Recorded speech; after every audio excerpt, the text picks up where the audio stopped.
Você pode abrir sua Bíblia comigo na segunda carta do apóstolo Paulo aos Coríntios, e nós vamos fazer a leitura a partir do capítulo 1, versículo 3, 2 Coríntios 1, capítulo 1, de 3 a 11.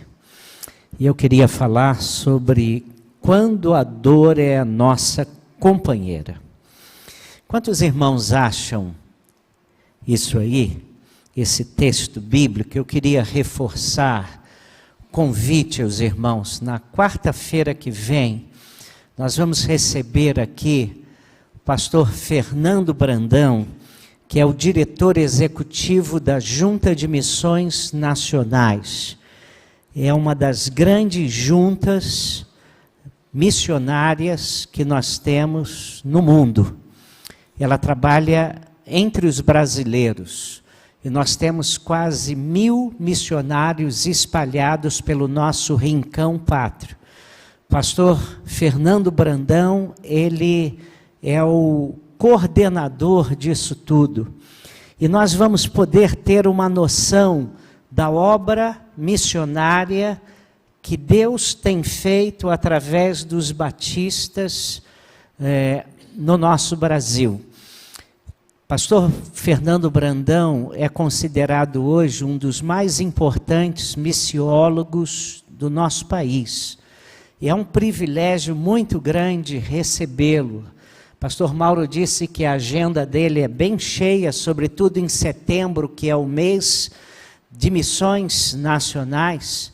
E ele conseguiu uma vaguinha. O Tiago, irmãos, pastor Tiago, o sujeito consegue coisas que mais ninguém consegue. Então ele conseguiu que o pastor Fernando abrisse uma vaga lá e viesse à nossa igreja. Nós estamos convidando as igrejas da nossa associação e estamos fazendo um esforço para que as pessoas venham. Agora imagine, vem todo mundo e não vem vocês.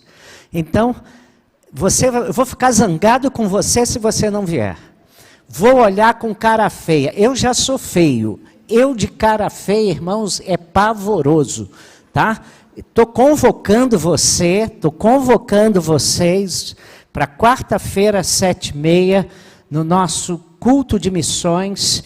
Eu tenho certeza que nós vamos ser muito abençoados aqui a partir das 7h30 da noite. E a sua presença é uma convocação, tá bom? Ok. Você já achou 2 Coríntios, não 1 Coríntios, 2 Coríntios? E como nós já ficamos em pé algumas vezes, nós vamos ouvir a leitura do texto bíblico mesmo sentados. Eu leio na versão século 21, você me acompanhe na sua versão.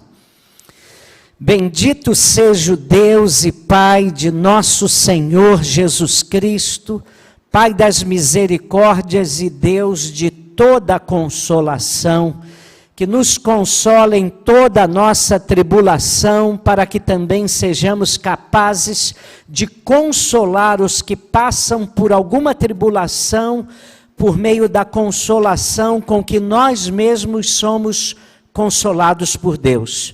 Pois assim como os sofrimentos de Cristo transbordam sobre nós, assim também a nossa consolação transborda por meio de Cristo. Mas se somos atribulados, é para a vossa consolação e salvação.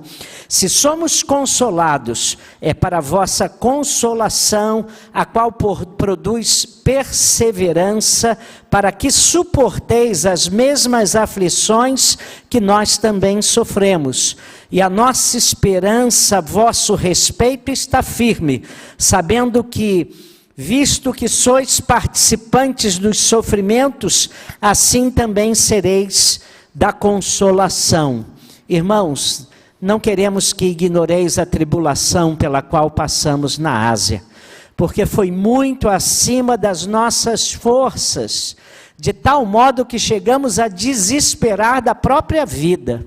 Na verdade, tínhamos sobre nós a sentença de morte, para que não confiássemos em nós mesmos, mas em Deus que ressuscita os mortos. Ele nos livrou de tão horrível perigo de morte e continuará nos livrando. É nele que esperamos e ele ainda nos livrará, com a ajuda também de vossas orações por nós, para que, pelo favor que nos foi concedido pela intercessão de muitos, também muitos sejam dadas graças a nosso respeito. Queira Deus abençoar a sua palavra, deixe a sua Bíblia aberta, quando a dor é nossa companheira. Existe um homem, um jornalista, que é um escritor muito admirado pelos evangélicos. Ele se chama Philip Yancey. Talvez o primeiro livro que ele escreveu, ele é editor de uma das principais revistas cristãs na América do Norte. O primeiro livro que ele escreveu chama-se Decepcionado com Deus. O livro editou muita gente comprou o livro, foram várias edições, sem contar que a editora mudou o título dele várias vezes e outras pessoas compraram o livro pensando que era outra versão e era o mesmo livro com uma nova roupagem. Mas houve um momento em que Philip Yancey encontrou e conheceu o Dr. Paul Brandit. Paul Brandit era filho de missionários na Índia. E como missionários ingleses na Índia, eles assistiram uma grande comunidade de pessoas com hanseníase, aquilo que nós antigamente chamávamos de lepra. O problema de quem tem hanseníase é que ele não sente dor. E por não sentir dor, ele muitas vezes se machuca sem querer, ele se queima sem querer. E o livro foi tão bom que Philip Yancey escreveu com o Dr. Paul Brandit mais ou menos 4 livros sobre esse assunto. Se você quiser ler um bom livro sobre isso, eu recomendo, nós temos pelo menos 4. Um deles chama-se A Dádiva da Dor. Nesse livro, Paul Brandit diz que quando nós caminhamos, nós que temos sensibilidade, caminhamos e sem percebermos, nós dosamos onde nós encostamos o pé. Se você fizer uma caminhada daqui até o soberbo, você vai começar colocando a planta do seu pé de uma maneira, no meio da sua caminhada estará diferente, no final estará se apoiando diferente de tudo que fez, para que não haja bolha no seu pé, porque você fica sensível à dor. Uma pessoa com hanseníase é capaz de andar daqui lá e o pé começar a causar bolha e ele nem se dá conta. Ele conta de pessoas que queimavam o corpo sem saber que o corpo estava sendo queimado simplesmente porque estavam dormindo. Ele conta que muitos anos depois, um grupo de deputados norte-americanos foi à Índia e descobriram que, conquanto a Índia fosse um país de contrastes, com coisas muito modernas e coisas muito atrasadas, como tinha uma incidência muito grande de gente com hanseníase, ela estava muitos anos luz à frente no tratamento de hanseníase, inclusive sob a responsabilidade do Dr. Paul Brandit, do que os próprios Estados Unidos. Então eles contrataram o Dr. Paul Brandit para ir para os Estados Unidos para que abrisse o maior hospital para tratar pessoas com hanseníase. E deram para ele uma verba extraordinária.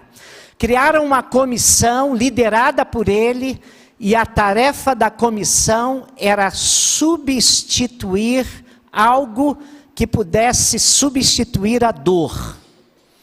Então eles pegaram milhões de dólares, fizeram várias experiências tentando substituir algo que ficasse igual à dor.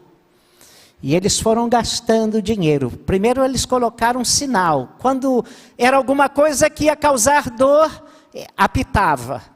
Mas a pessoa que não sentia dor, desligava o aparelho e continuava fazendo a mesma coisa. E foram vários e vários e vários experimentos, gastaram a verba toda e chegaram à conclusão que não há substituto para a dor. Se eu não estou enganado, eu já li o último livro há muitos anos. Ele fala que na nossa palma da mão há 9 sensibilidades diferentes para a dor. Não há nada que consiga ser comparado à dor. E ele chegou à conclusão que a maior bênção da nossa vida é sentirmos dor. Mas hoje eu vou falar um pouco diferente. Eu quero falar porque algumas vezes dói demais. Algumas vezes a dor se torna nossa companheira. E nós somos expostos a situações de muita dor, muito estresse, aflição. E nessa hora nós ficamos perguntando por que Deus permite tanta angústia, tanto sofrimento. E nesse texto aqui o apóstolo Paulo está nos falando exatamente disso, de sofrimento, tribulação.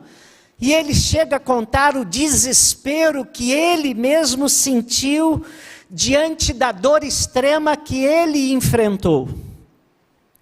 E nessas horas, quando estamos sentindo muita dor, nós costumamos perguntar: por que existe a dor? Por que Deus permite coisas tão pesadas para nós? E esta é a segunda carta que o apóstolo Paulo escreve aos irmãos em Corinto. Alguns chamam essa carta de a carta desconhecida. Desconhecida porque é a menos estudada. A primeira carta aos Coríntios é muito conhecida e muito apreciada, porque ela descreve a igreja. E ela descreve uma igreja que se parece muito com as nossas igrejas desse século. E aí nós encontramos no meio da primeira carta disputas, conflitos, pecados, desvios teológicos, crises doutrinárias, questões práticas sobre usos e costumes. E nós estamos debruçados sobre problemas de igrejas. Mas na segunda carta não. Na segunda carta o nosso olhar se foca sobre o apóstolo Paulo. A igreja de Corinto foi fundada por ele entre os anos de 52 e 53 da era cristã. E a cidade de Corinto, calcula-se que tinha mais ou menos 400 mil habitantes. Mas ela tinha um porto comercial, e era um importante porto comercial naqueles dias. E isso fazia com que a promiscuidade, também a ética, fossem muito relativas, eram relativizadas, por causa da influência de outras culturas, gente chegando para a cidade, gente de tudo quanto é lugar. E Paulo ficou 1 ano e meio naquela cidade e ali estabeleceu uma igreja, começou a pregar o evangelho, as pessoas começaram a se converter. Depois, ele teria enviado 3 cartas, e alguns chegam a dizer que na verdade foram 4 cartas que Paulo enviou aos crentes em Corinto, sendo que 2 delas se perderam. E diferente de outras cartas, Paulo começa a segunda carta aos Coríntios mostrando as suas credenciais, está dizendo: olha, quem está falando com vocês é o seguinte: eu estou falando com vocês e quero que vocês se lembrem de 3 coisas. Primeiro, eu recebi o apostolado, eu sou apóstolo, não é porque eu sou dono de uma igreja, acho que eu mando muito e eu me me intitulei de apóstolo, como existem hoje em muitas igrejas. Hoje, quando uma pessoa se diz apóstolo, ele está dizendo o seguinte: quem manda aqui sou eu. É isso, tá? Estou contando para vocês, mas não passem para ninguém, é um segredo. Ele vai pensar que ele é apóstolo, mas o que ele está dizendo é: quem manda aqui sou eu, ponto, tá? Mas Paulo diz: não, eu não sou apóstolo porque eu gosto de mandar, não. Jesus me chamou para o apostolado. A segunda coisa que ele quer lembrar quando escreve essa carta é que ele havia plantado a igreja. Pela infinita graça de Deus, pela misericórdia de Deus, ele foi usado como instrumento para que as pessoas ali conhecessem o Evangelho, e ele estabeleceu a igreja. Em terceiro lugar, ele quer lembrar aos crentes em Corinto o seguinte: olha, Jesus ressurreto apareceu pessoalmente para mim. Essas 3 coisas ele deixa bem claro nessa segunda carta. E quando lemos toda a carta, nós vemos isso. E aí nós vamos entender por que ele faz questão de dizer isso. Ele enfatiza isso, sabe por quê? Porque ele saiu de Corinto e um grupo de pessoas que se diziam cristãs, crentes, começaram a dizer o seguinte: nada disso. Esse Paulo era um oportunista e um homem sem princípios. Esse cara era mundano. E vocês ficam ouvindo Paulo? E não é fácil para um pastor que leva as coisas de Deus a sério ser acusado de mundano e leviano. Eu conheço pastores mundanos e levianos. Mas quando a pessoa é séria e tem compromisso, antes de ter compromisso com a igreja, antes de ter compromisso com quem quer que seja, ele tem um compromisso com Deus, porque ele tem um chamado de Deus e ele leva a sério esse chamado. É muito duro para um pastor tentar ser desacreditado muitas vezes, porque o que ele diz, e diz com seriedade, e diz comprovando com a palavra, é alguma coisa dura e difícil de ser dita. E então as pessoas começam a falar mal desse pastor por má fé e não porque ele é uma pessoa carnal. Mas, segundo lugar, Paulo estava tendo a sua autoridade espiritual questionada.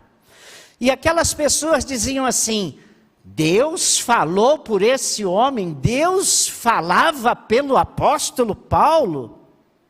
Será mesmo que era Deus que falava por meio dele?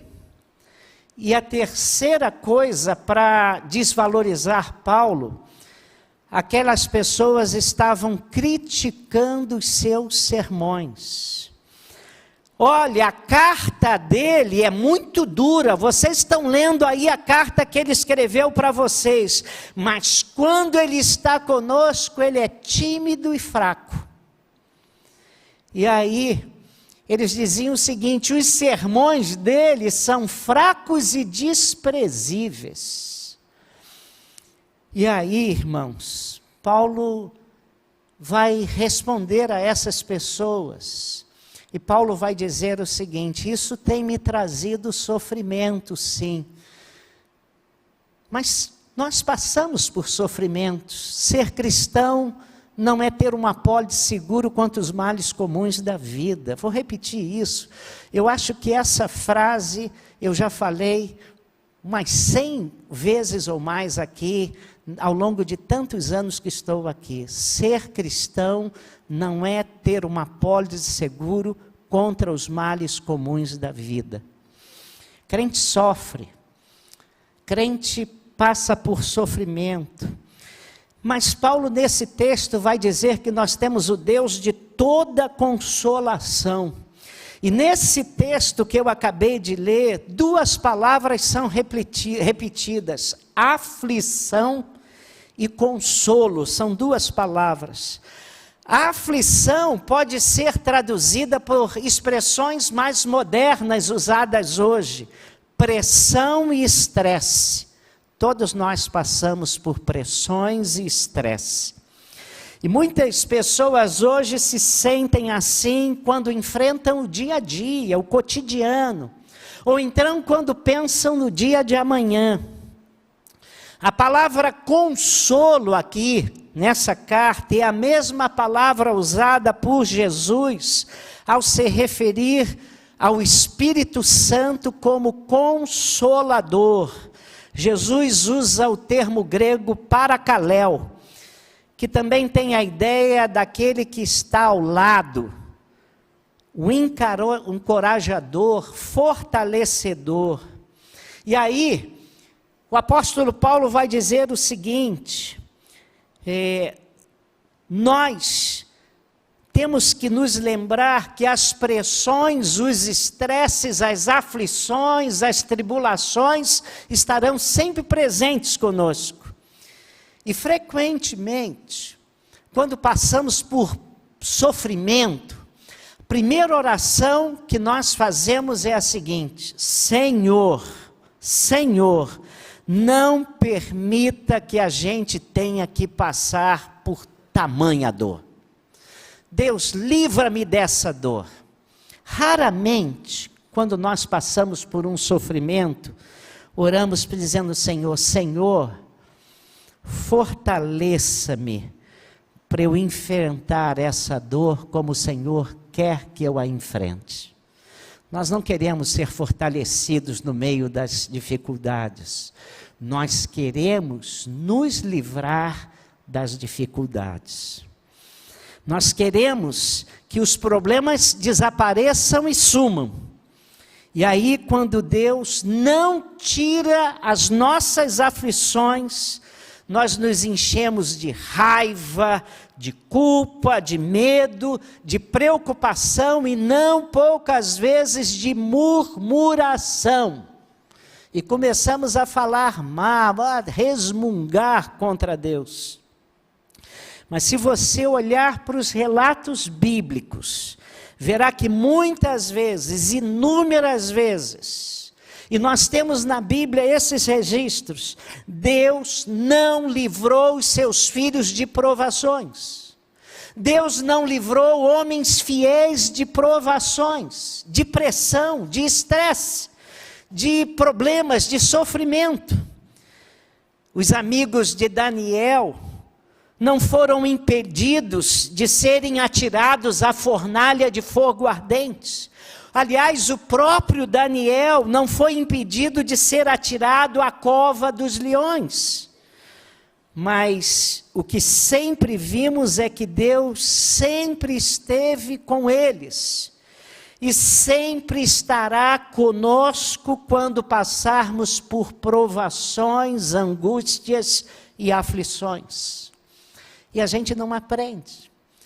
Vem provação, vem sofrimento, e a nossa primeira oração: ó Senhor, tem misericórdia de mim, tira isso de mim. E nunca oramos para que ela seja uma experiência extraordinária na nossa vida, de fortalecimento da nossa fé, de conhecimento melhor de Deus ou coisa assim. Eu sei que as nossas dores são reais. Embora muitas vezes também reconheço que nós somos tentados a nos passar por vítimas. Às vezes parecemos hipocondríacos. É aquela pessoa que, com medo intenso e prolongado de ter uma doença grave, começa a se preocupar com os mínimos sintomas. Por menores que eles sejam, a pessoa já acha que está morrendo. E muitas vezes também usamos a dor como uma forma de chamar a atenção das pessoas para nós. Mas eu sei que muitas das nossas dores são reais e profundas, e muitas doem muito, irmãos. Paulo, aqui nesse texto, chega a afirmar que a dor que ele experimentou na Ásia o levou a perder a esperança na própria vida. Está lá no versículo 8. Irmãos, queremos que saibam das aflições pelas quais passamos na província da Ásia.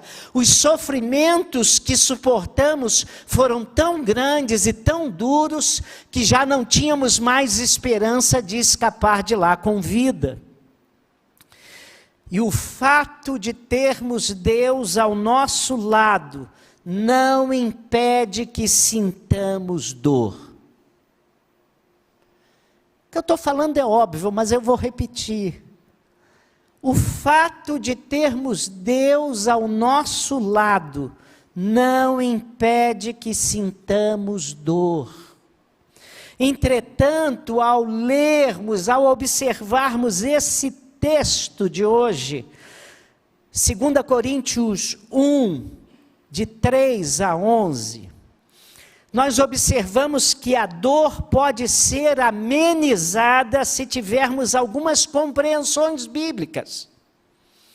Se nós entendermos algumas coisas que Deus quer fazer na nossa vida com a dor, com o sofrimento, com o estresse. Muitas vezes a grande dor que sentimos tem a ver com o fato de não vermos nenhum sentido naquela dor. E então eu gostaria de analisar com os irmãos, porque a dor que sofremos ganha proporções ainda maiores quando nós não entendemos o porquê de nós sofrermos. E a pergunta é: por que dói tanto? E eu vou dar pelo menos 4 respostas. Primeira resposta: por que dói tanto? Para entendermos que Deus não elimina a dor, mas ilumina a dor. E aí, capítulo 1, versículo 4, ele nos diz assim: Ele nos auxilia em todas as nossas aflições, para podermos ajudar os que têm as mesmas aflições que nós temos. Há uma versão que diz assim: é Ele que nos conforta em toda a nossa tribulação. E Paulo bendiz a Deus porque Ele é o Pai da misericórdia e de toda a consolação. Toda a consolação. O texto diz que Ele nos conforta em toda a consolação. Mas o texto não diz que Ele nos livra de toda a tribulação. Você tem que entender isso. Ele nos conforta. Vem tribulação para você, pressão, estresse, situação, Ele tem uma consolação naquela circunstância. Mas Ele não nos livra da tribulação. Talvez essa seja a primeira razão porque doa tanto. Porque nós estamos esperando que Deus nos livre da dor. E Deus está querendo agir em nós na dor. Talvez seja por isso nós não entendemos porque Deus não nos retira a aflição como nós desejamos e oramos tanto. Então o nosso foco se vira para o livramento e não para a presença de Deus conosco no meio da dor. E não pela ação de Deus nas nossas vidas no meio da dor. E a minha experiência, eu não sei qual é a sua. Deus tem me dado mais momentos de alegria do que de sofrimento. Mas eu noto que eu me torno uma pessoa melhor depois que eu passo pela dor e consigo vencê-la. Eu sou uma pessoa mais madura, eu sou uma pessoa mais experimentada para a vida. Eu sou uma pessoa mais útil para os outros. É sempre assim. Se você está lembrado, Jesus, registrado pelo evangelista João, disse: estas coisas vos tenho dito para que tenhais paz em mim. É até interessante o que ele diz. Eu vou dizer uma coisa para que vocês tenham paz em mim. Jesus diz isso. E olha o que ele diz: no mundo tereis aflição. Tende bom ânimo, eu venci o mundo. E nós só teremos paz e bom ânimo se entendermos que a aflição estará sempre nos rondando. Vou repetir. A aflição sempre estará nos rondando. E existe uma igreja que diz, que o slogan dele é: pare de sofrer. Aí você vai para a Bíblia, e a Bíblia diz: olha, no mundo, Jesus, o nosso Senhor diz: no mundo tereis aflições. Não é?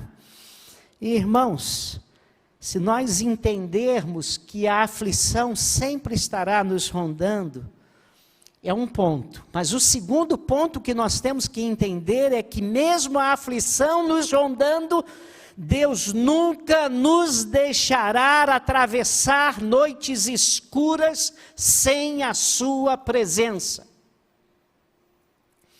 O que nos traz paz é a compreensão das promessas de Deus e não a ausência de tribulações. O nosso Senhor não fugiu da tribulação, mas sempre foi confortado pelo Pai quando passava por elas. Na verdade, se você está lembrado, Jesus foi levado ao deserto. E a Bíblia diz uma coisa que a gente às vezes não para pensar, que Jesus foi levado ao deserto pelo Espírito para ser tentado pelo diabo. Está entendendo? O Espírito, que é Deus, levou o Filho para o deserto para ele ser provado pelo diabo. Para muitos essa declaração é complicada, ser levado por Deus para enfrentar as provocações do diabo. Mas o que aconteceu com Jesus, ele passou por aquelas provocações, aquelas tentações, por aquelas aflições, e a Bíblia diz, nesse texto de Mateus 4, versículo 11, a seguir o diabo o deixou, vieram os anjos e o serviram. Jesus passou pela tentação, mas graças à consolação do Paráclitos, daquele que está ao nosso lado, do confortador, do consolador, do ajudador, o fortaleceu e o sustentou, como ele faz conosco. Você só fica focado na tribulação. Fique focado no que Deus vai fazer na sua vida na tribulação. É isso que Deus quer, em primeiro lugar. Segundo lugar, por que dói tanto? Por que dói assim? Porque nós não entendemos que o fortalecimento que vem de Deus, que nós recebemos de Deus, é exatamente igual à pressão que vem sobre nós. Porque assim como os sofrimentos se manifestam, assim também nossa consolação transborda por meio de Cristo, diz o versículo 5. Eu vou repetir. Porque assim como, e se você gosta de grifar coisas na Bíblia, grife aí o assim como. Assim como os sofrimentos se manifestam, assim também a nossa consolação transborda por meio de Cristo. A pressão está muito grande, está muito difícil, significa que Deus vai agir por meio de Cristo de uma maneira extraordinária na sua vida. Eugene Peterson, na mensagem, ele traduz o seguinte: muitas das situações difíceis que enfrentamos são consequências de seguirmos o Messias, mas os bons tempos do seu conforto restaurador compensam em muito o nosso sofrimento. Se você puder, grife-o assim como se você está numa versão tradicional. E muitas vezes nós somos atingidos por uma dor intensa, muito maior, e aí nós não somos capazes de perceber que a força, a presença, a atuação de Deus naquela circunstância não é inferior às pressões que nós sofremos. Salmo 73. Lá no Salmo 73, o salmista diz assim: eu quase escorreguei, por pouco eu não tropecei na fé, porque eu tive inveja dos ímpios. Eles só andam em segurança, eles vão muito bem, e todo dia eu tenho sido afligido. E ele não conseguia chegar a um resultado benéfico dessa equação. Ele tentava viver uma vida piedosa diante de Deus, estava sofrendo todo dia. E eu digo que eu acho que ele tinha artrite ou artrose, porque ele disse que doía cada manhã. E dizem esses sujeitos que têm isso, que de manhã dói mais, né? Mas eu dou graças a Deus, no Salmo 73, a gente não sabia o que o salmista sofria, porque cabe no seu sofrimento também. Aí, depois ele entra na casa de Deus e ele entende o final dos ímpios. Ele entende duas coisas: como os ímpios morrem mal e como o crente morre bem. E aí, depois que ele vai e sai da casa de Deus, ele começa a ver a vida totalmente diferente. Ele diz: os ímpios, eles de repente, se estatelam no chão e caem. De repente, Senhor. E ele diz assim: mas tu me seguras com a tua mão direita. E foi depois que ele entrou no templo, que ele percebeu por que ele não caiu e não estatelou no chão, e por que ele não largou a fé. O tempo todo, das dúvidas, das provações, das frustrações, das circunstâncias ruins, Deus, com a sua mão de força, estava segurando ele e ele não percebia. Ele sendo tentado, o diabo segredando no coração dele que não valia a pena ser crente, ser do Senhor, e Deus deixando, mas ao mesmo tempo com a mão direita segurando. Tu me seguras com a tua mão direita. Então, irmãos, a força que Deus nos dá não é inferior às aflições que nós recebemos. E aí a gente vai para o Salmo 23. Vou começar e vocês continuem comigo. Ainda que eu ande, não temerei mal algum, porque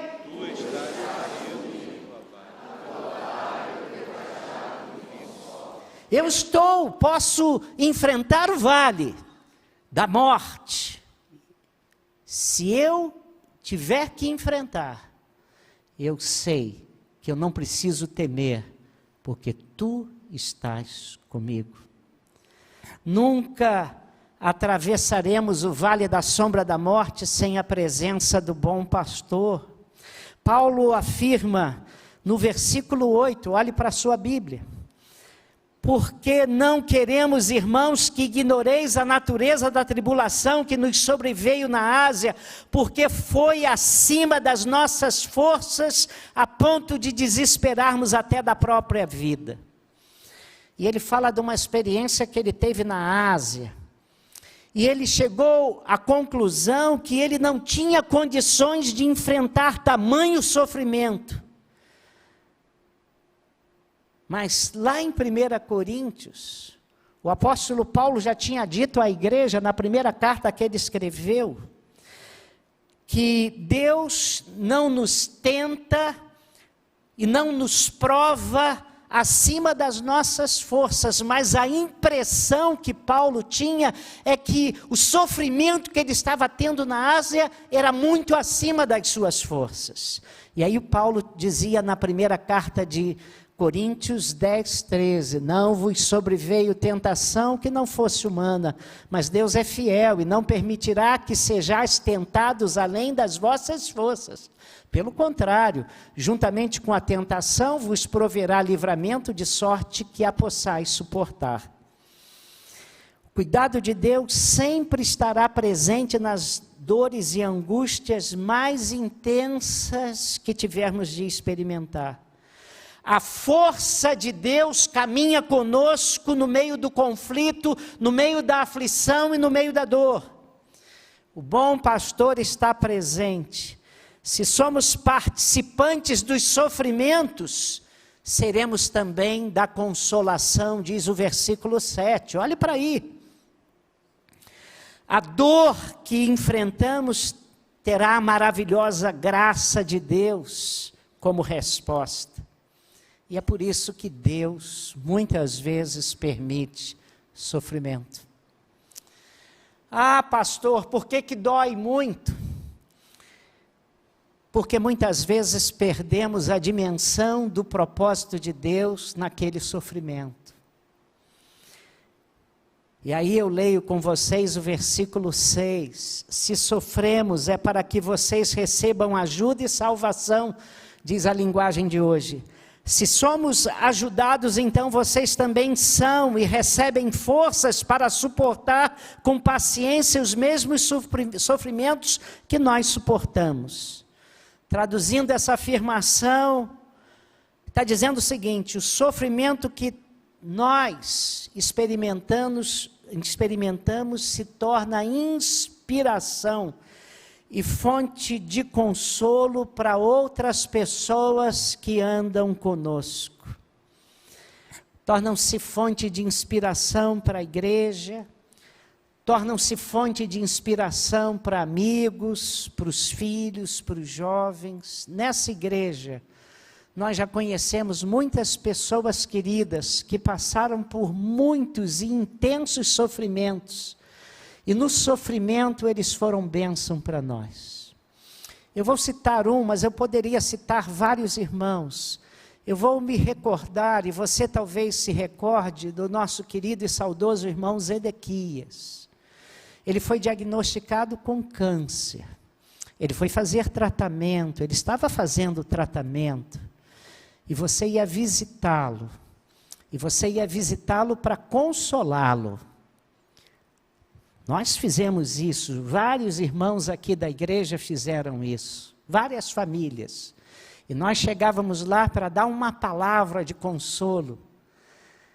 E ele não deixava a gente sair sem antes fazermos o quê? Cantarmos. Ele tinha os 2 ou 3 hinos, e nós então não podíamos sair sem cantar. E frequentemente, antes de sair, quem dava a última palavra era ele. Era ele quem nos animava. Irmãos, quanta inspiração! E não foi só ele, tantos outros que fizeram isso comigo. Cheguei lá para dar uma palavra de consolo, para ouvir a palavra de Deus. E quem ouviu a palavra de Deus fui eu. Precisamos aprender a transformar a nossa dor em ministério, para que ela não se torne uma mera dor. Você não é a única pessoa que sofre, mas eu sei que dói. Mas durante o seu sofrimento, outros estão olhando para a sua vida e vendo como você enfrenta a sua dor. Os descrentes estão observando isso, os seus amigos incrédulos também, e eles estão considerando a sua atitude no meio da dor. Não é uma questão de negar a dor, preste atenção, não estou falando nisso, mas é uma questão, nós somos desafiados a redimensionar a dor e usar a dor para a glória do nosso Deus. O autor da carta aos Hebreus diz assim, Hebreus 13, 7. Lembrai-vos dos vossos guias, os quais vos pregaram a palavra de Deus, e considerai atentamente o fim de suas vidas, imitai a fé que tiveram. E eu acho isso aí uma perspectiva muito interessante. Está dizendo que a forma como nós, crentes, e os líderes da igreja, como envelhecemos, como adoecemos, como morremos, transmite para as outras gerações atitudes que elas também devem ter diante de provações e aflições. Se você leu aquele último livro escrito por Billy Graham escreveu um livro sobre velhice e morte. Foi o último livro que ele escreveu já com mais de 80 anos de idade. E ele diz o seguinte: a igreja ensina como será a vida pós-morte, mas ensina muito pouco a como envelhecer. E ele escreveu um livro com essa finalidade: como envelhecer, como enfrentar a dor e como enfrentar o processo de morte. E a dor é didática. Deus vai usar a aflição para abençoar outras vidas. Caso contrário, a dor não tem qualquer relevância e valor, porque vai parecer algo desproposital no meio das contradições da vida. A forma como nós cristãos enfrentamos a dor e a morte pode se tornar inspiração para muitos que virão depois de nós. Agit Fernandes, no livro Chamados para a Dor e a Alegria, um livro extraordinário, irmãos. Eu lembro que o Valtinho passou aí para vários compramos. Eu não estou dizendo que o Valtinho é vendedor de livros, não.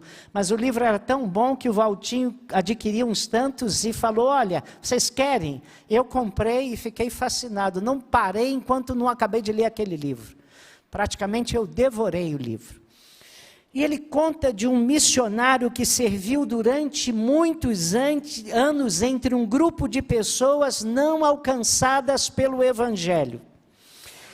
Ele nunca viu, embora tenha servido a Cristo e pregado para aquele grupo durante muitos anos, ele nunca viu uma única pessoa daquele grupo se converter a Cristo.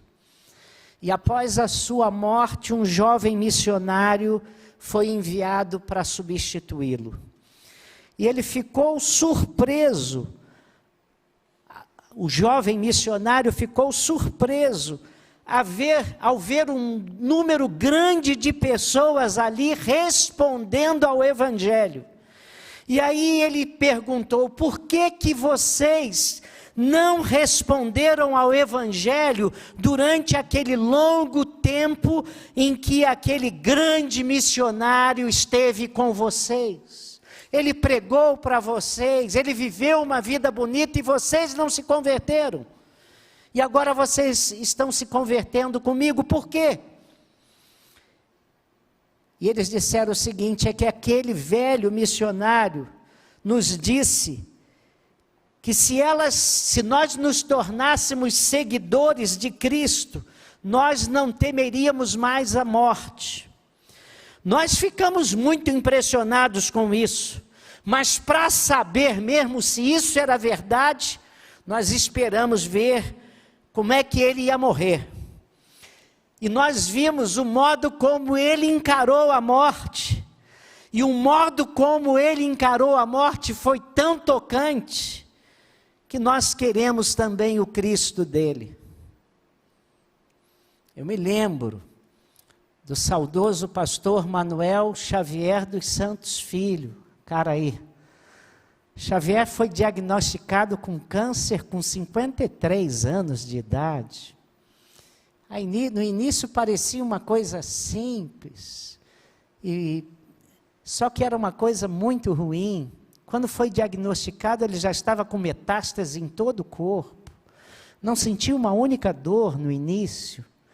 E ele começou a passar temporadas no hospital, e mais temporadas.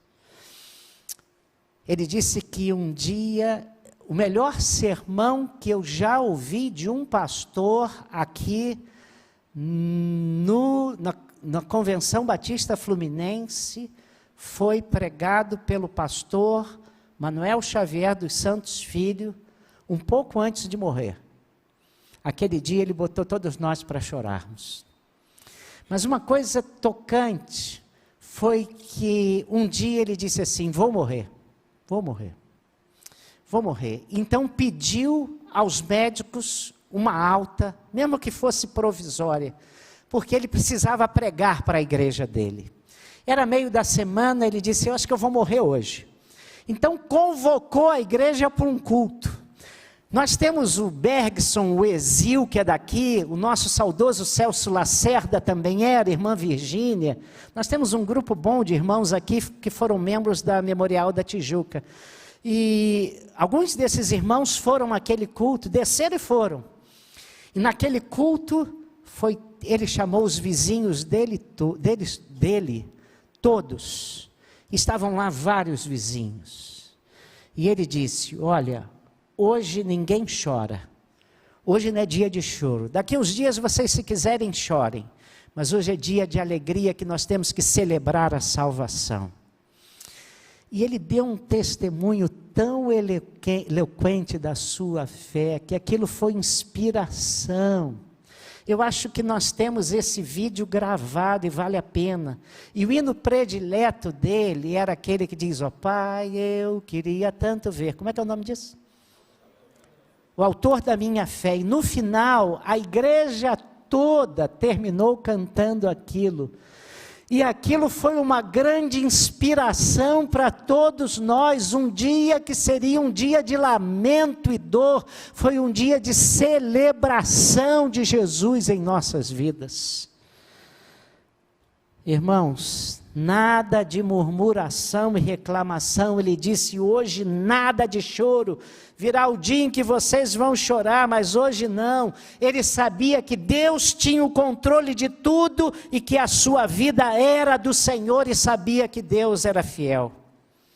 Sabe o que acontece quando vemos uma pessoa enfrentando a morte com tanta serenidade? Essa pessoa redimensiona e ressignifica a dor e a morte. Ele dá uma dimensão exata de como deve ser o enfrentamento cristão diante do sofrimento. Ele tinha uma perspectiva de morte muito clara, por causa da sua simples fé em Cristo. E isso se tornou inspiração para todos nós que seguimos na mesma direção, que andamos nos mesmos passos dele. Somos do Senhor. Se sofremos é para vosso conforto e salvação, porque temos o Deus de toda consolação. Deus usa pedagogicamente a dor para ensinar os outros como lidar também com sofrimentos que nós temos que passar por eles. Dessa forma, a dor se reveste de outro significado. E Deus quer usar a dor que eu estou enfrentando. Deus não está dizendo que você não passa dor, a dor dói.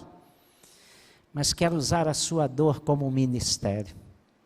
Chuck Colson, ele foi assessor do presidente Richard Nixon. Ele se envolveu no escândalo do Watergate, que foi uma espécie de mensalão e petrolão lá dos Estados Unidos. Só que lá ele foi condenado e ele foi preso, julgado, preso, ficou preso. E certa vez, ele que conhecia o Evangelho, ele escreveu que frequentemente perguntava por que foi parar na prisão, pois, segundo ele, não havia razão legal para que ele fosse preso. E ele disse que por muito tempo ele lutou com a humilhação, vergonha e a desgraça que acabou inteiramente com a sua reputação. E ele era verdadeiramente culpado, sim. Mas ali na cela ele teve uma experiência com Deus. E ele teve um renascimento ali. E a resposta começou a surgir a essa pergunta: por que que eu estou preso? quando ele começou a perceber as pessoas que estavam ali há muito mais tempo que ele, esquecidas na cadeia. E aí ele começou a ouvir muitas das histórias das pessoas que estavam ali aprisionadas, que jamais retornariam à liberdade, e aos poucos começou a surgir no coração dele um sentimento de compaixão e um desejo de ajudar aquelas pessoas que estavam ali. E ao sair da cadeia, ele criou o ministério Fraternidade na Prisão. E passou a dedicar a sua vida para aliviar o sofrimento de homens e mulheres aprisionados. E porque ele foi enviado para a prisão, e porque ele conheceu a Cristo, histórias maravilhosas da graça de Deus começaram a acontecer na vida daquelas pessoas aprisionadas, daqueles presos. Muitas vezes passamos pela aflição, nem mesmo por causa de nós mesmos, mas para abençoarmos os outros. Deus usará a nossa história para trazer consolo, esperança e fé no coração de outras pessoas. Quarto e último lugar, antes que digam glória. Passamos pela dor para que percebamos a nossa fragilidade humana. Contudo, já em nós mesmos tivemos a sentença de morte para que não confiemos em nós, e sim no Deus que ressuscita os mortos, o qual nos livrou e livrará de tão grande morte, em que temos esperado que ainda continuará a livrar-nos. Paulo menciona uma tribulação duríssima que ele teve na Ásia, já citei aqui para os irmãos. E nós não sabemos ao certo o que foi que ele passou, embora muitos estudiosos eles acham que ele estava falando da grande provação que Paulo enfrentou na cidade de Éfeso. Ele chegou lá na cidade de Éfeso, começou a pregar o evangelho, as pessoas começaram a se converter. E quando as pessoas começaram a se converter, começaram a pegar livros de magia e queimá-los. Começaram a pegar nichos que eram vendidos no templo de Afrodite e começaram a fazer uma grande fogueira. Os artigos religiosos, que muitas pessoas viviam daquilo, muitos comerciantes viviam daquilo, as pessoas começaram a vender aquilo, a queimar aquilo tudo. E o comércio começou a ficar ameaçado. Então os comerciantes começaram a desenvolver uma passeata, uma manifestação pública, uma passeata encabeçada por Demétrio. E a Bíblia diz que a cidade foi tomada de confusão. Atos 19. E naquele momento, eles correram risco de serem linchados em praça pública. E aí Paulo percebeu que a vida dele estava por um triz. E ele viu quão frágil era a sua vida, e que no seu corpo ele tinha uma sentença de morte, ele ia morrer. E não é como nós nos sentimos diante da dor, quão frágil nós somos, como a vida passa rápido. E qual foi o resultado disso? Isso ajudou Paulo a não confiar nele próprio, mas confiar no Deus que ressuscita os mortos. O sofrimento tem o poder de quebrar a nossa arrogância. O sofrimento tem o poder de quebrar a nossa altivez, de achar que nós temos tudo sob o controle, de achar que nós somos autossuficientes na nossa sabedoria, no nosso dinheiro, nos nossos relacionamentos. E aí no sofrimento nós aprendemos a humildade e a dependência. Aí porque passamos por sofrimento, passamos a ser mais generosos com aquelas outras pessoas que sofrem. começamos a ser mais empáticos com a dor do outro. E a dor nos torna humildes, a enfermidade nos humaniza, porque nós temos em nosso corpo uma sentença de morte, e não dá para confiarmos na estabilidade da nossa saúde, não dá para confiar nos recursos médicos, não dá para confiar nas condições sociais que temos. Isso não nos garante a nossa estabilidade. O seu seguro de vida não segura a sua vida, ela na verdade é um seguro de morte. E quando nós envelhecemos e vemos a morte cada vez mais próxima, e vemos também a morte de pessoas queridas, isso nos traz dor. Muitos dos nossos amigos partiram na pandemia, irmãos nossos em Cristo morreram, familiares nossos morreram. Um ex-membro de nossa igreja, muito querido, morreu num dia e a sua esposa morreu no outro. Seus filhos mal tiveram tempo de se despedir dos pais. Sabe o que é isso? Perderam um pai no dia, a mãe no outro, eles estavam com saúde. Uma irmã querida, bem nova, de uma congregação da nossa igreja, uma das irmãs mais fiéis daquela congregação, faleceu de Covid e a sua morte nos pegou no pé. Como doeu, irmãos. Todas essas coisas doem, mas é bom colocarmos a dor na perspectiva correta. Paulo inicia assim: bendito seja o Deus e Pai de nosso Senhor Jesus Cristo, o Pai das misericórdias e o Deus de toda consolação. Aponta para o Deus que nos traz consolação, que está ao nosso lado.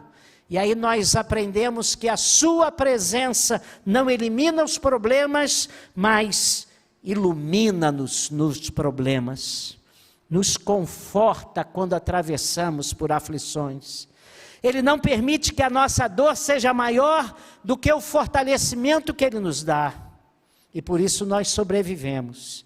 Ele ensina que a nossa dor se transforma num grande instrumento de Deus para ministrar aos outros e abençoar outras pessoas. E aí as pessoas que amam a Deus começam a ter inspiração com a fé no nosso Deus, que é um Deus para todas as circunstâncias. E no meio da dor, nós resgatamos finalmente uma compreensão clara da nossa fragilidade e vulnerabilidade. Nós não podemos falar de pressão, aflição em dor, sem terminarmos lembrando de Jesus. A dor de Jesus nos inspira e nos consola, nos fortalece e nos encoraja, mas nos faz lembrar que a dor de Jesus foi redentora. Isaías 55:11 diz que Jesus, sofrendo, se alegrou pelo resultado, porque Ele viria com a sua morte, com a sua dor e com o sacrifício, pessoas, famílias, povos resgatados para o Pai. E aquilo trazia alegria. Ele derramou a sua vida para resgate de todos aqueles que viessem a crer no seu nome. E a sua morte nos trouxe perdão, libertação, nos livrou da condenação. E a melhor forma de entender a dor é olhando para a cruz. E nela, lá o nosso Senhor, Salvador e amigo Jesus, Ele teve a opção de não morrer, mas enfrentou a dor e a morte por nos amar e para nos salvar. Por que dói? Tudo isso dói, mas nós não estamos sós. Deus sabe que sofremos, mas Ele está ao nosso lado quando percorremos essa estrada da dor. E que isso nos abençoe. Você pode dizer um amém? Amém. Segunda vez que eu faço isso na igreja.